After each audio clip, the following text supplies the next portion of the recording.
Today, we are joined by new Pirates reliever Tim Mayza. You're listening to the Bucko Banner podcast, brought to you by the Just Baseball Media Network. Cue the music.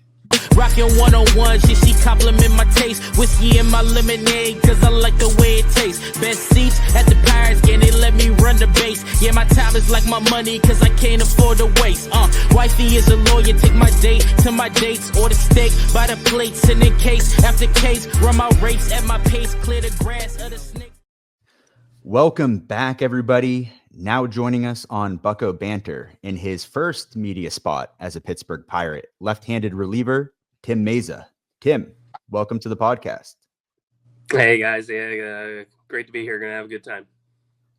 Tim, welcome on, man. We're happy to have you and introduce you to the Pirates community. First, I got to say, this actually isn't our first acquaintance. 10 years ago, back in Dunedin, I was in the clubhouse.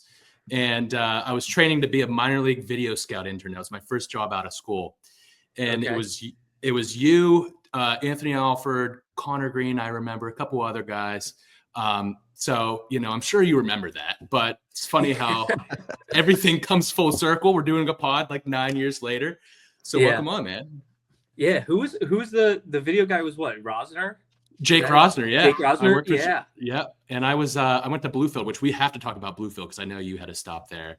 I worked with Dennis Holmberg, which was an experience in and of itself. So, but he's like, I'm sure we'll get into it, but Dennis is like somebody who I say, if you're in your like first or second year of pro ball, like everybody has to experience like Dennis. Like as a minor league guy, you got to run through Dennis. Like you got to make a stop there. He was perfect for rookie ball. I'm really glad that he was the first coach I was around in my 2 years interning in baseball. But let's start off quickly with your early life. What sparked your interest in joy in baseball, and when did you know that you possibly could have a career in it? Yeah. So growing up, I was just like active. Like my parents kept me active. Played soccer. Basketball, baseball, those were kind of the three sports to hit like every season. And I did that probably through high school, sprinkled in a little bit of football, but it wasn't for me. Like I played like 2 years of football and that was about it. That was all I could handle.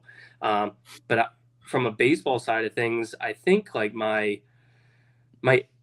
passion for baseball probably started like sophomore, junior year of high school. I mean, I always enjoyed playing, but like when I was more passionate about basketball. I don't know if it was just like the pace or like the pace of play being so fast and always being involved in like something going on the court. I kind of gravitated to basketball first. And then kind of like 2008 to 2010 was like when I think like my passion like really started to spark and I really like had an appreciation and kind of like started to want to know more about the game. It was around the same time being a Phillies fan that they had those really good pitching staffs. So you're talking like Cliff Lee, Cole Hamels, Roy Halladay was part of those staffs. So like those guys that as a lefty watching Hamels and Lee was like the most fun I can have. And and then once kind of what really turned it on was like I started getting a lot more letters for baseball and more interest from schools from baseball than basketball, and figured if I could get a scholarship out of it, then I'd run with it, and led me there to Millersville. And you're from that area. I know you're kind of like Allentown, right?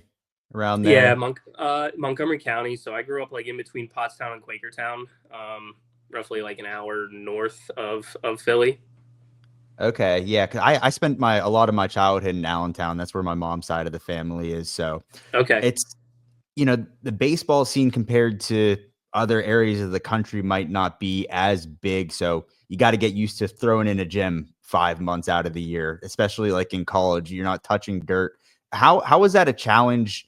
Maybe for the recruiting process for you, or maybe exposure going into college? Yeah, I think you just like you really prioritize your summers, and that's kind of where the exposure happens. For the most part, college seasons are over, so colleges are out and they're looking. Especially, I know Millersville kind of prides itself on that hour-and-a-half radius around the campus and really like doing well in that kind of recruiting space. but the game has changed so much. Like when I was getting recruited, like you went through Legion Ball, and it was like you played Legion Ball, and now AAU was a thing, and I played AAU, and like that sort of thing, like in the fall. When Legion was over, I turned my focus to AAU and played fall ball and did tournaments that way. But your summers were a lot of Legion, maybe sprinkle in a couple tournaments where I'd go and pitch for a team, but for the most part, I was playing Legion with the rest of my high school teammates. And, there was a couple times coaches would come out to those games, and I don't think that happens anymore. And then the fall was kind of a lot of the tournaments where coaches came. Coach Sheehan actually saw me. American Legion used to do a showcase where it was like, it would end up being Eastern PA versus Western PA in this showcase. And that's where he saw me. Lou Trevino was also a part of that game. So, there's also like quality baseball in the PSAC, and a decent amount of draft picks come out and a decent amount of big leaguers to come out of that league as well. Yeah, absolutely. I actually grew up near Slippery Rock, so I know a lot about Lou Trevino. And I've always thought the PSAC was one of the best D2 conferences in the country almost. I mean, you have the Peach Belt down south and some other conferences, but it's always had a great reputation. And tell us a little bit about your recruiting process, choosing to go to Millersville. You're going to play for Coach Sheehan, who has been there for 17 years and has had like 10 draft picks, you, Chaz McCormick, other guys. What was that recruiting process like, and what led you to Millersville? I had a lot of interest, majority from the PSAC. So like IUP, East Stroudsburg, Millersville, Bloomsburg. I had a couple D1 offers from like University of Hartford in Connecticut. I went down to VMI for a visit, St. Joe's in Philly. But Millersville was going to allow me at least the chance to try and both hit and pitch and be a two-way guy, which kind of is why I gravitated towards there. Is, I wanted to kind of separate and put the bat down whenever I was ready to. And so Millersville was giving me that chance and that opportunity to kind of do both and kind of figure it out from there. And I think that lasted maybe 1 year, and then sophomore year I was done hitting, but at least I had the opportunity to do both. And I felt like Coach Sheehan was going to play his best guys, so I felt as though if I showed up on campus and I was going to be able to contribute to the team, that I was going to play right away. And that also was a big factor, along with, the two-way thing. And then I'm an hour and a half from home, so close enough to where my parents can come see me play, but far enough to where they're not there all the time. But yeah, it was kind of just a mixed bag of just things that all lined up that were important to me. Did the two-way stop because they saw more potential on the mound, so they wanted you to focus more so on that? Yeah, at the time, I just hit maybe 90 or 91 for the first time off the mound, and that was kind of freshman leading into sophomore year. So, back then it was like that was pretty hard for a D2 arm, and so they were like, if you could focus more so on that kind of side and focus more on pitching, that there could be an opportunity for pro ball. And I wasn't sure where I would end up after Millersville or really the opportunities in pro ball coming out of Millersville, but I wanted to do what was best to put me in a spot for the opportunity to go play professionally, and pitching just was that route. Do you think, I mean, this is a little bit of like a inside baseball, like only some people can relate to this, like the D2 grind. I played D2 baseball. Mm-hmm. Scott played D3 here. Like, do you think that helped prep you for minor league baseball? Because we know that's a grind. I mean, it's definitely was more of a grind back then than it probably is now. But I know, like, I played out at Western Oregon. I mean, like, you're putting the tarp on every day. You're putting sprinklers out in the outfield. Like, you're not getting the luxuries that guys in like these ACC, SEC schools have. Do you think that helped kind of give you some more grit going into the pro level? Yeah. Or like the minor leagues was probably nice compared to Division II.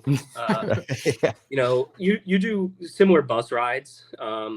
where our furthest bus ride was probably 15 hours to Georgia from Millersville. But at the same time, you're kind of doing that doubled up. So if you're a freshman, you're doubling up with a guy for 15 hours, so you better like him. Right. In the hotel rooms, it's definitely nicer because we were 4 to a room at Millersville, 4 guys to a room. And I remember freshman year, one of our senior starters was in the room and he had to start the next day, and I got like kicked onto the floor. It was like, no, freshman, you're sleeping on the floor here. So, but that doesn't happen too much in the minor leagues where you get kicked actually at all, where you get kicked on the floor and you're forced to sleep on the floor. But Division II baseball, it does. Yeah, it's like the Four Seasons suddenly. I know for me I know for me at the D3 level, tearing down batting practice and tamping the mound got me ready for podcasting. Yeah, so, right. No. Tim, you played in the Cape Cod League in 2012. What was that jump like going from Millersville to playing with the best of the best in college baseball up in Cape Cod? Yeah, rough. Yeah. If you look at the numbers, they speak for themselves. That it was a tough transition, and there's definitely times when I was like, man, I should have just went to like some other summer ball league and not have experienced it. But honestly, it was probably the best thing for me at the time. Sure. Was going there to Cape Cod and kind of getting my teeth kicked in a little bit, but also a very good learning opportunity to see those guys compete with those guys, and just kind of watch how they go about it and kind of what they think. It was a huge like step in competition, and I was pretty overmatched there. At least looking back, it felt that way. But then returning to Millersville and seeing the season play out, it was like probably the best thing for me just to go up there and kind of trial by fire, like go out there and compete, try new things if I needed to, just to figure out how to get those guys out. I think in the end, like helped me immensely with going back to Millersville and putting together a solid junior year, entering the draft. But yeah, it wasn't really until I got back that I realized like, oh man, like pro ball could be a thing. Like I thought the Cape was my shot to kind of show guys what I was capable of, and felt like I didn't put together a good enough summer. And then went back to the fall and scouts kind of started to show up and show interest. And I was like, all right, maybe it was better than I thought up there. But definitely a fun summer, a great experience that I know a lot of people don't get a chance to experience. So, looking back, it was awesome. Met some really great people up there, and yeah, it was fun for the summer, even though it might have been tough performance wise. At Millersville, and I guess going into the draft process, were you always like a 2-pitch guy, or like fastball changeup with like some type of breaking ball, or has that that maturation process been like a slow growing one up until today? Yeah, so I was predominantly fastball changeup, just 4-seam changeup. I had a little bit of like a slurve, like a slow breaking ball that was really a third pitch that I threw more out of a necessity than really wanting to. And then kind of once I got to pro ball, pretty quickly moved into a bullpen role. And at the time it was like, yeah, hard fastball and some type of hard breaking ball. Not a whole lot of changeups were coming out, especially, guys who were younger. It was like, let's master 2 pitches. And the 2 pitches that most relievers are told to master are some form of fastball, hard fastball, and a hard breaking ball. So really wanted to hone in on that. Once I kind of made the transition to the pen, which was fairly early in rookie ball. But yeah, Millersville, I was predominantly fastball changeup, and then kind of made the switch in pro ball. I'm trying to think. I'm off the top of my head, like Tommy Canley is the only one that really comes to mind as a guy that's a predominant changeup guy, and that's someone you just played with, I think, right, this past season. Yeah, so. yeah. I mean, I guess Devin Williams has a changeup. Luke Weaver, another guy, like Sure. 3 guys who, one former Yankee now and 2 currently on the team, are pretty good changeup guys. Trevor Richards I played with. He's kind of 4-seam changeup. little bit of a slider. But Sure. I would say majority of relievers now are hard fastball, hard slider. Let's talk about your draft process real quick. Coming out of Millersville D2 school, you were drafted in the 12th round in 2013. Yeah. What was that whole process like as a D2 guy? Like, did you know where you were going to get drafted? Did you have any idea? Did you talk to a lot of teams? Yeah, I had a lot of sit downs with a lot of teams, a lot like scouts kind of doing that whole interview process. And, leading into the draft, I wasn't sure exactly. I don't think it's a system where you can truly predict where a team's going to take you. It's very hard to predict unless, you're really into the first round. But I think, with the way slots work and the way that like values work and with different picks, I think it's very hard to predict, the draft. I was just at the time I was just hoping to get drafted. Really, like it didn't really matter to me where I was going to get picked. It was kind of just I just want to be drafted. And so like coming in, it wasn't a matter of kind of like, oh man, I hope I end up in these rounds. It was more like, man, I just hope I get picked. Like it doesn't matter who, I just hope I get picked. Right. What we kind of touched on this a little bit, but like going from D2 to then rookie ball, what do you think the biggest transition was? Was it physical, mental, a little bit of both?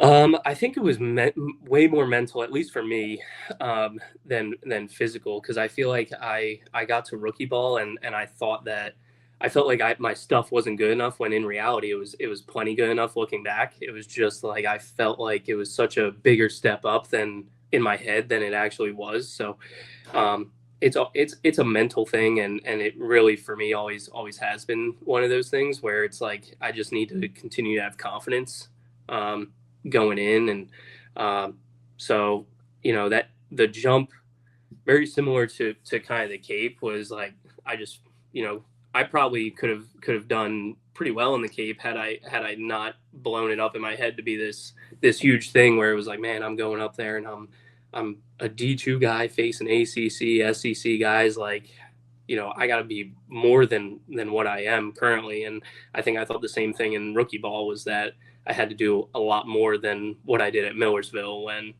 the reality is I was probably plenty good enough, just thought that it was such a bigger step up. And I think, knowing Chaz and talking to Chaz, that's one thing that I kind of respect about him, is like there's no really lack of confidence, at least from my talking to him. Like he knew he was good enough. And I think he excelled early on and still excels because partly of that. So, again, proof is kind of in the way the first 2 years went. I think it went horribly wrong looking, and, but a serious wake-up call after the first 2 years of pro ball. Yeah, you know what? That's a good transition, because I heard you talk about that on another podcast you were on. You talked about the struggle in those first 2 years in pro ball.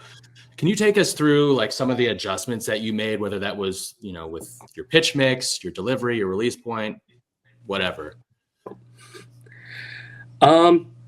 Yeah,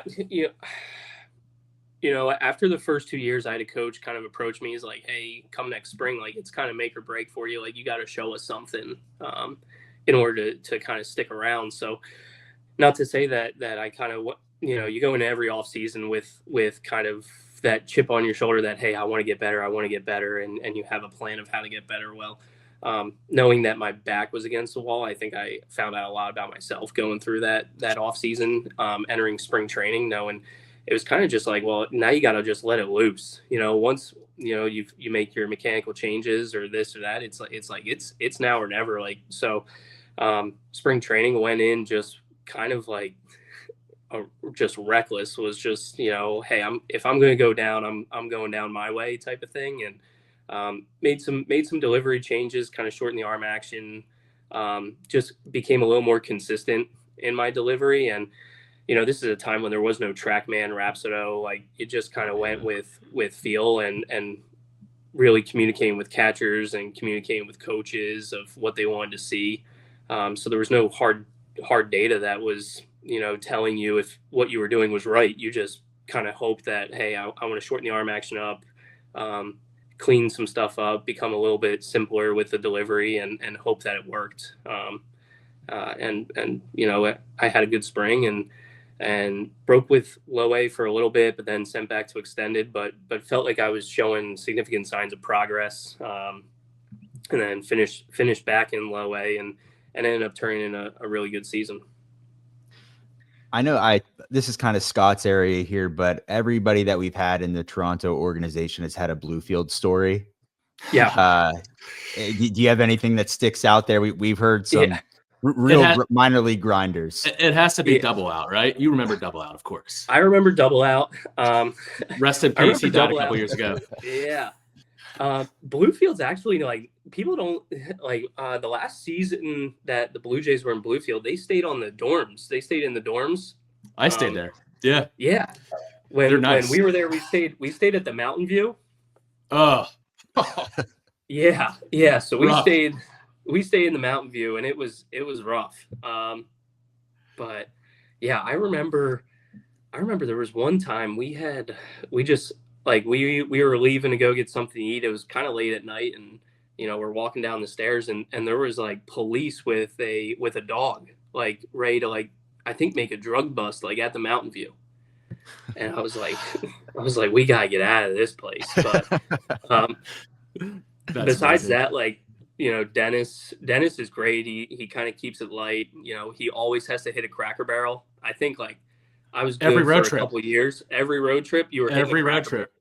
So yeah. I was just, every road trip you're hitting a Cracker Barrel. So I was good for a couple of years on the Cracker Barrel after that summer. I know Dennis would, there would be some guys who would try to sneak off from the Cracker Barrel, and he'd kind of run them down and be like, no, we're going to eat breakfast as a team. You're back in the Cracker Barrel. So there was no escaping that. That's amazing. I think my biggest story from Bluefield is when I was there in 2016, there was like a lot of, like, I think Charlottesville had just happened or something like that. And there was an actual, like, KKK rally in Bluefield. And there was, like, there was actual, like, gunmen on top of the dorm building. And they told us to stay inside. It was crazy. Wow. Yeah. Wow. Snipers. But no, Bluefield I had a good time there. I had a good time with Dennis, and Aaron Matthews was our hitting coach. And yep. Tim Raines it was always fun when he came to town. So yeah. Appy League is definitely an experience for sure. Yeah. Yeah. Very, like, small towns, and yeah. A lot, like I said, a lot of Cracker Barrel, and you make of it if you have a good team, it's fun to be around, like, because most of the time you're spending around are the teammates and the guys on the team. So, but yeah, it was. I think everybody needs to go through the Appy League, or at least go through Dennis to experience true minor league lifestyles. Absolutely, agreed. Let's go back to your pitch mix. You changed. You stopped throwing a changeup going into pro ball. Just curious, me being a pitcher only at the D3 level, I never had a feel for a changeup. Like, it just wasn't, like, in my pitch mix. Did you find developing spin? I don't want to say it was easy, but do you find it was easier in pro ball to find a breaking ball that worked for you compared to maybe some guys who can't find feel for a changeup? Yeah, I think it obviously took some time to kind of develop that, and I long tossed the slider a lot, which I don't know if it was good for me. Looking back, I was at 90 feet, kind of ripping sliders just to try and get that feel for being out in front with it. And it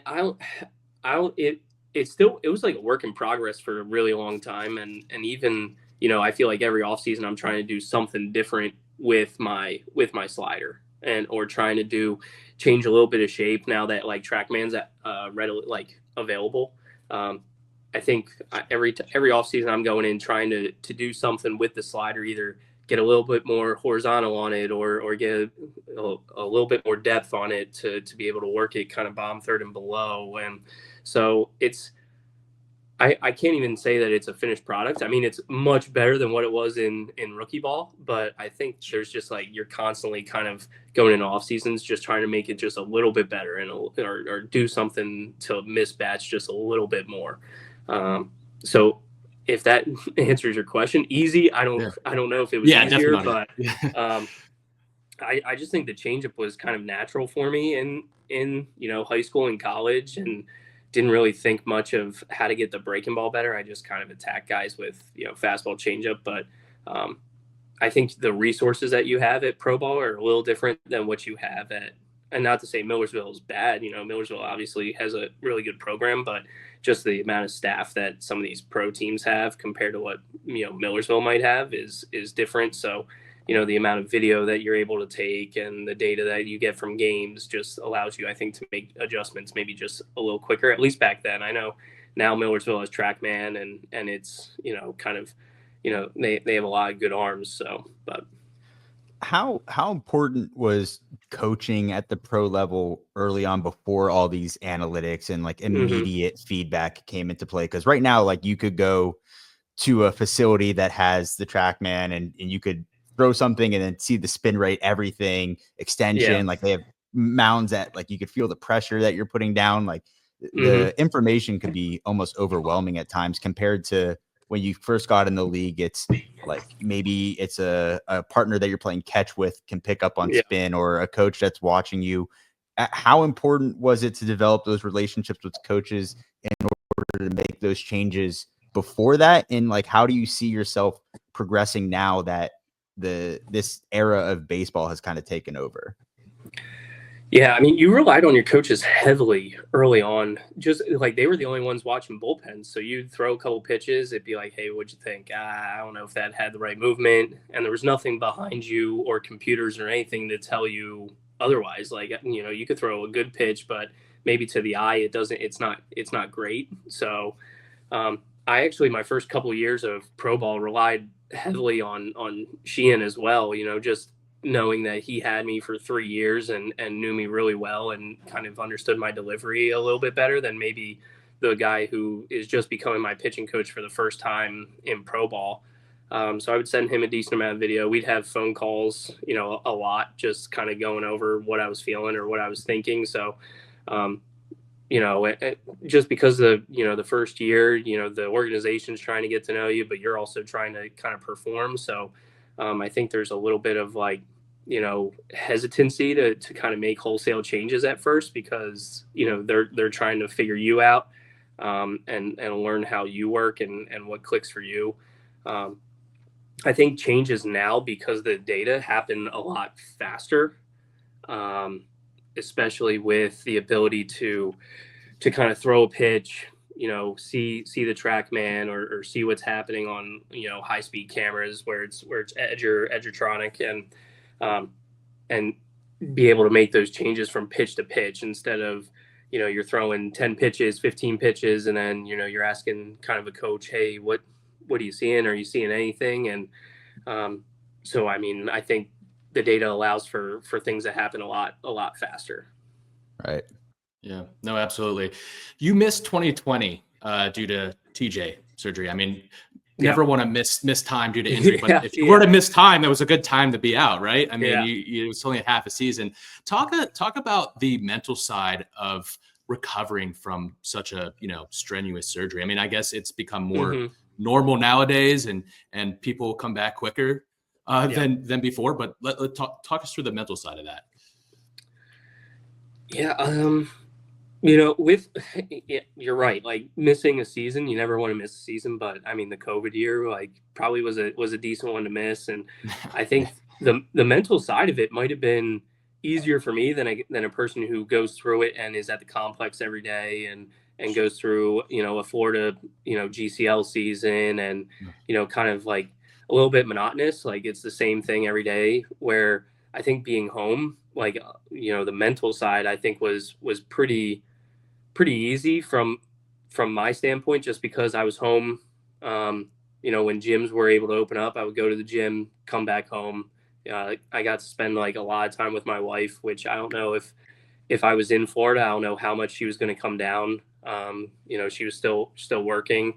So I think, I was in a really good, headspace during it all. It was just a matter of making sure that I had what I needed for the physical side, because when everything shut down and gym shut down, I had to make sure I got to Dick's Sporting Goods and pick up everything I needed to last me, a couple months, and ended up I ended up building my own plyo wall in my basement so that like I had no excuse to like be delayed in any way, shape, or form. So build a plyo wall to be able to throw my weighted balls. And Nice. yeah, I mean it was definitely tough, but I you know, you find yourself to be more resourceful during those times. And it's like, well, I can't do this because, you know, the gyms are shut down, but there's another way to do it.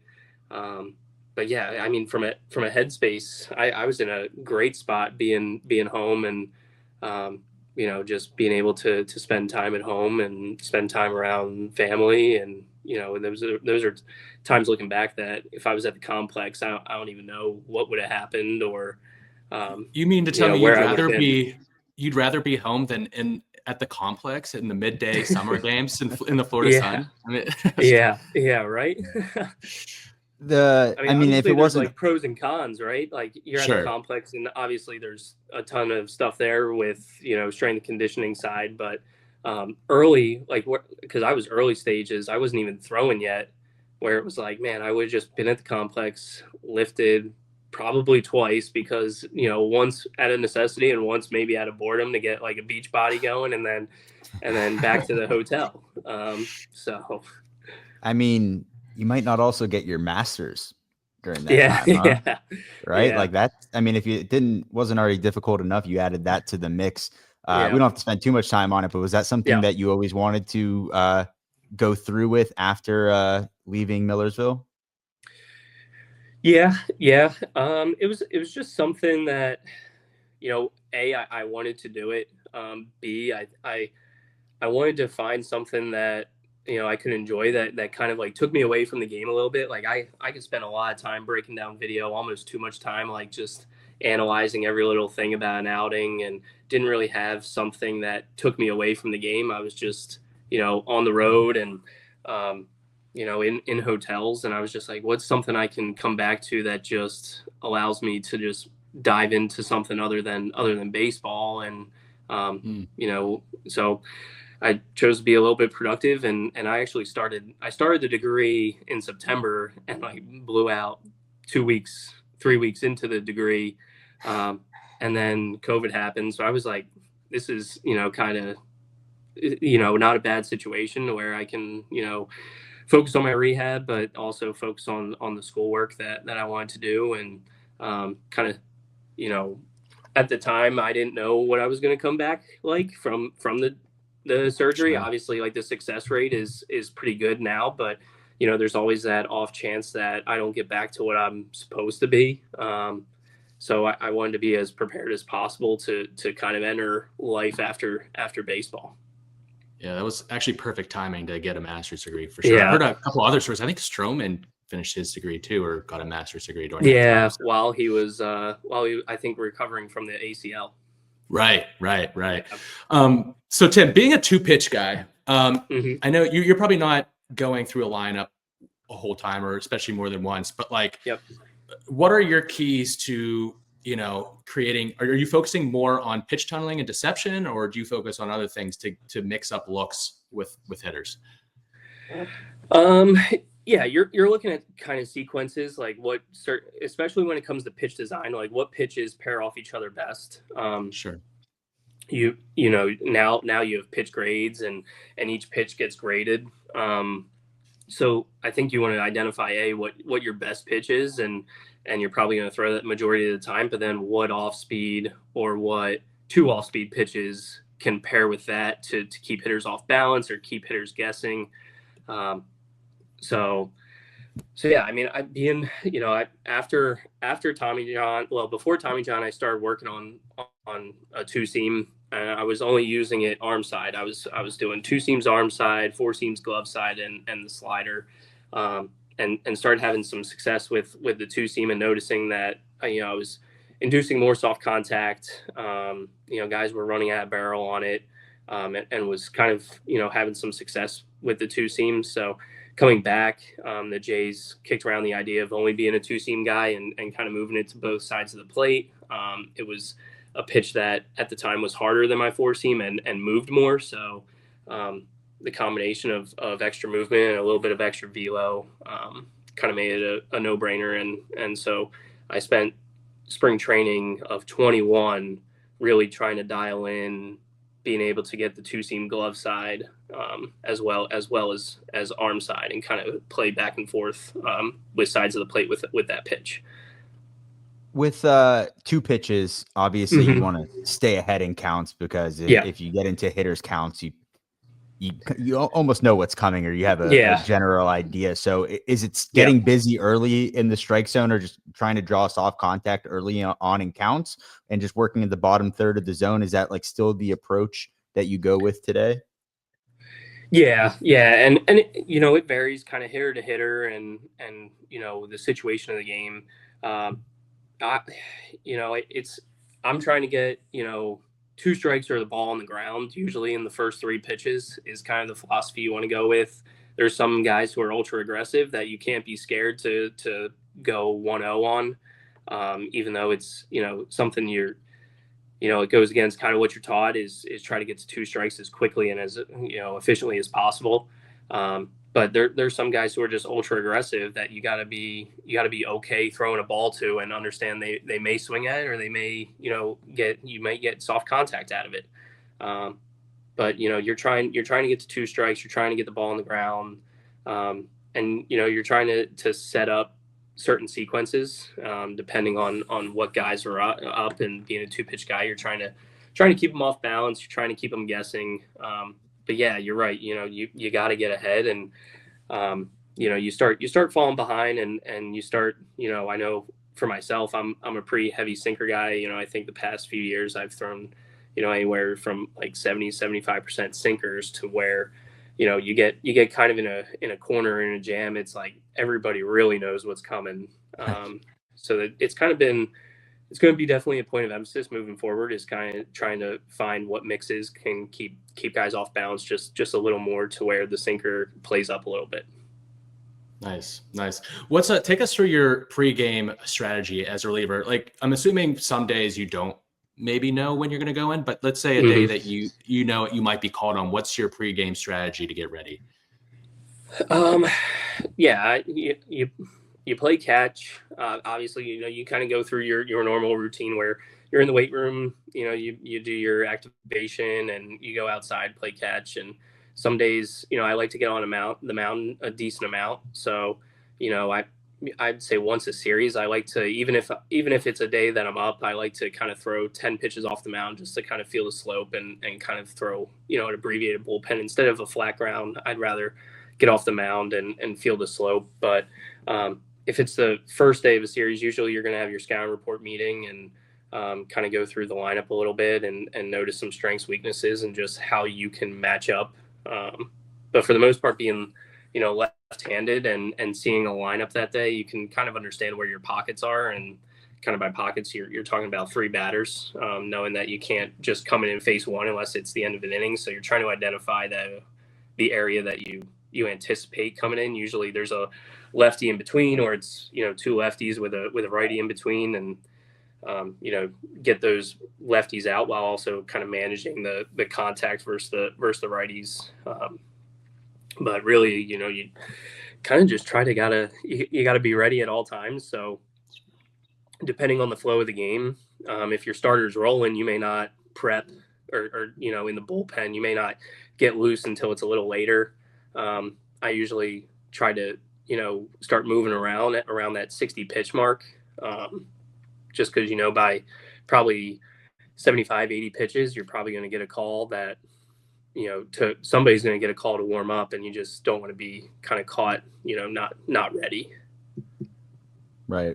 It kind of answered my next question, but is it really just staying consistent on a day-to-day basis, no matter the workload or when you think you're going to be able to throw? Yeah. Unless I'm told that day that I'm down, and then it turns into a full recovery day where I may play very light catch. I may just throw plyos, and then, I'll do like a flush run of 15, 20 minutes. Most days, my whether I'm up, down, unless I'm told like you have no shot at pitching, the routine pretty much stays consistent. you're probably in the weight room around the same time, doing the same activation, going out to throw around a similar time. Most guys have catch partners that are the same. And then the only thing that might vary is how much you throw pregame. So if you hadn't thrown for a couple days, you might long toss a little bit, or for me, it's kind of like the standards, usually like 120, get out to 120, touch 120, come back in. A lighter day might be, 75, 90 feet, a heavier day beyond 120. So you try to manage workload based off of how much you're throwing. But usually it's the same stretching routine and the same kind of arm activation with bands and plyos, and then during the game you're usually doing the same stretches in the bullpen in order to be ready for that call. Sure. Before we get to some quick hitters, we might have a couple more questions here. I just want to talk to you about your experience in the World Series, man. Like that's you leave the Blue Jays mid-year last year, and you join the Yankees, and you close out the sole win for the Yankees in Game 4. Yeah. Talk about that experience, just being in the World Series under the bright lights. Yeah, I mean, first off, what a year! I mean, it's definitely not the way. It's definitely not the way I anticipated, at least personally, like being in the World Series, pitching in the World Series. I thought it'd be a little smoother of a ride, let's say. And I spent 11 years with the Jays, and unfortunately, it's a game that's based on performance. Like, let's be honest, and I wasn't performing nearly up to my standard and the standard that the Jays knew I can perform at. So unfortunately left there, and still have a lot of good friends over there, and still have a great appreciation for the organization. But I signed on with the Yankees, and kind of make some changes that they felt were necessary to kind of try and get me back on track, and go up there, pitch, and go to the playoffs, and kind of the rest is history. But it was a great series to be a part of. Unfortunately, we don't, come out on top, but two like great franchises to kind of clash in the World Series, and being out there for that Game 4 was surreal. As odd as of a season that it was, it kind of like it was an awesome ending, and an awesome experience to close out the win. Yeah, that's incredible. It's kind of like you're just kind of plopped into a situation after being somewhere for so long. It's like, how did I get here? Yeah. I don't really care. I mean, this is great, but it is bizarre for sure. Yeah, and you're kind of joining. I knew the Yankees just from playing against them a bunch with the Jays, but you're kind of going in there, and it's like, it's funny. It was like, 3 weeks ago I hated you guys, but now I love you guys. Now we're teammates, and. No, the guys over there were great, and welcomed me, and really made it a smooth transition, or as smooth a transition as possible. My second day there was Williamsport, and you're kind of just thrown into just this craze, because just the team that you're on, it's like everybody the judges in the stands, and Soto and Cole, Rodon and Jazz, like you just have a lot of personalities that like they gravitate to, and a lot of superstars in the game. So that was just like that being my second day, I was like, okay, good thing there's an off day after this one, because I need to like decompress a little bit from what this day was. That's quite the event. I know Jazz promised a 12-year-old that he was going to get him to the pros. Did you make any similar promises over there? Or did you kind of just steer clear of that? No, I just steered clear. I was just like looking around. I was trying to enjoy. For living in Pennsylvania, I'd never been there. I've never been to the Little League World Series to watch it. So I was just kind of taking in a little bit of the atmosphere, just because I'm like, man, I grew up like 2.5 hours from here, 2 hours from here, and I've never been here, and it's funny how it's just like two random fields just in Williamsport. Like you're driving through, developments and just houses, and all of a sudden it opens up and there's just two Little League fields there. Yeah, for sure.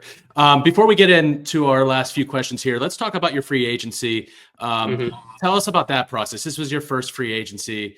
Did you talk to a lot of teams? Why Pittsburgh? What attracted you to come to the Pirates? Uh, yeah, I had a decent amount of interest. And so for me, it was just, I think a matter of fit and kind of opportunity. Obviously I wanted to go somewhere where, I felt it was a good fit. And, Pittsburgh definitely made it sound like they wanted me, and really made a good, some valid points of how they felt like they can continue to keep me on the right track, and to keep me trending in a positive direction from a pitching standpoint and a pitching philosophy. So we definitely aligned there, and it was a kind of an opportunity to come close to home and be in Pittsburgh, and always enjoyed coming to Pittsburgh. The ballpark's beautiful. Yeah. But yeah, Yeah. just I felt like it was a true match of somewhere where I felt wanted, but also felt like it gives me an opportunity to continue to grow as a pitcher. I know I'm 33, but you're entering, every day is a constant, is an opportunity to get better. So I felt like Pittsburgh, gave me that sense that it was going to be a place I continue to grow and get better as a pitcher. So, it just, all the stars kind of aligned. And it's a young team, but I'm excited to be around them, and I'm like, man, hopefully they can give me some of the youth back. Right. But Right. it's exciting. I mean, you talk about the rotation, and it's no joke. Yeah. It was So fun to watch last year. yeah, and just I'm excited to be able to get to work with these guys, and kind of watch these guys work, and see kind of pick their brains about what helps them and what makes them click. And so it's fun. I'm excited. Truly excited for the season. Excited to get rolling, and should be a lot of fun. Absolutely. Well, Tim, we can't thank you enough for being here. We're just at the end here, but before we let you go, we do something Yep. with all the guys that come on the pod, just quick hitting questions, stuff to get let the fans get to know you a little bit better. So my first question is, what's your favorite hobby outside of baseball? If you got to clear it outside of your head, no baseball for the day, what are we doing? Yeah. Oh, what are we doing? It's there's two, like, it's gonna sound crazy, but so I'm like, I have like this like obsession of having like a nice yard.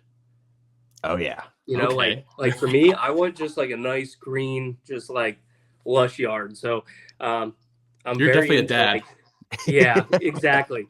So outside of like, I'm going outside with my two kids, and that's playing with them is kind of what I, being able to go outside and play baseball with them, or my son's into hockey and doing those kinds of things. I have two boys, 2 and 4. So we're at the roughhouse stage of like them just beating on each other. But, yeah, when I'm not playing baseball, I'm probably doing something outside with them, and trying to figure out how to grow a nice yard.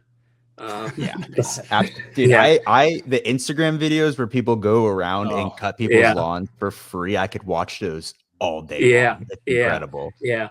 But I play a little bit of video games when I'm kind of on the road by myself. I'm like very into college football right now. I think that the video game is incredible. But yeah, you have a team? I've been trying to like, I'm in dynasty mode, so I've been trying to get like Army or Navy to want me to coach the team, but I haven't like cracked the code yet. I try to golf, but I don't really golf a whole lot in season. Yeah. And then by the time I'm home, it's like I get a month, so maybe a few rounds in, but I'm not good. I do it socially, but I enjoy getting out there. Just anything going outside and kind of enjoying, any type of good weather is pretty much what I'm doing. So this might be an obvious answer, but give us your Super Bowl pick. Yeah, I got the Eagles. Okay. I'm a Birds guy, so go Figured.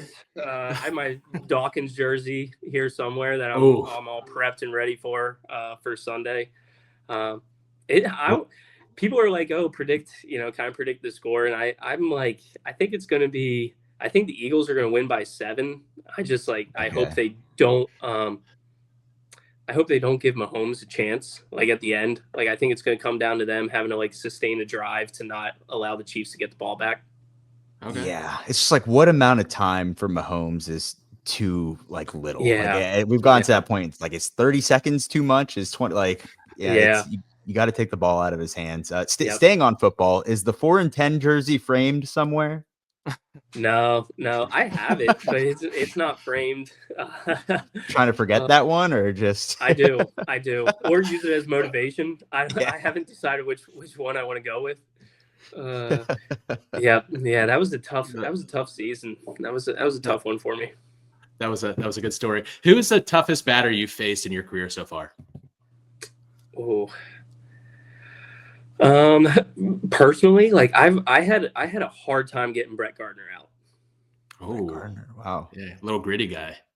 Yeah, like battled, like a lot of long at bats, and then just would like kind of just like drive something the other way. Like he wasn't scared to take his knock the other way, so it made it a little bit challenging because like he was just very good at keeping the at bat alive until he got something that he can shoot to left field.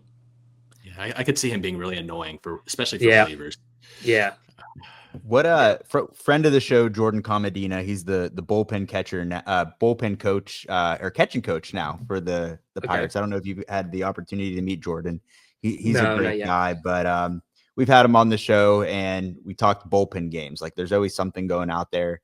Like pregame, the Pirates do like a basketball shot into like the soft bucket pregame. Is there any bullpen game or activity that you've had throughout your career that you're fond of? No, like games, like, but the thing I appreciate about being in the bullpen is just like it is a very close knit group out there. Like you do a lot of stuff together, so it's kind of just the day to day conversation. Is something that I enjoy is like the camaraderie of being a member of the bullpen. It's almost like you have a little bit of pride in like, you know what? Yeah, I'm a member of this bullpen, and like. So the team as a whole wants to work together and you work together but there's something about being in that bullpen and with those guys that just makes it a little bit, closer knit of a group. And it could be me just speaking as a bullpen guy, but I just, as a whole enjoyed the camaraderie of being involved in a bullpen. Sure. All right, last one, Tim. If not baseball, what would you be doing with your life? Are you going to start your own landscaping company? Or? Yeah. Well, right now, I don't think anybody wants to see what my yard looks like. It's been a tough go for me. No, I've always kind of wanted to be involved in college athletics, whether it be as a coach, or the main reason I went for my master's was to be involved in like administration, especially at the collegiate level, just kind of like I had a really good college experience and loved being at Millersville, loved my time at Millersville. So I want to kind of help other student athletes kind of have that same experience that I had in college and have an impact that way. But always had I always gravitated towards being like an AD or an assistant AD of a college or even high school, and just kind of make student athlete experience, as best as possible. Awesome. Well, Tim, can't thank you enough. We're pumped. We were the first ones to welcome you to Pittsburgh officially here. And I'm jealous. We're going to be down in spring training in March. So it's freezing up here right now, man. So I'm ready to get down there and join you. Hopefully we get a chance to say hi and introduce ourselves in person, but thanks for jumping on and hopefully we could have you again in the future. Yeah, for sure. And looking forward to seeing you guys down here. All right. Awesome. Thanks, Tim. Thanks, man. Okay, thanks. Rockin' 101, she compliment my taste. Whiskey in my lemonade, cause I like the way it tastes. Best seats at the Pirates game, they let me run the base. Yeah, my time is like my money, cause I can't afford to waste. Wifey is a lawyer, take my date to my dates, or the steak by the plates. And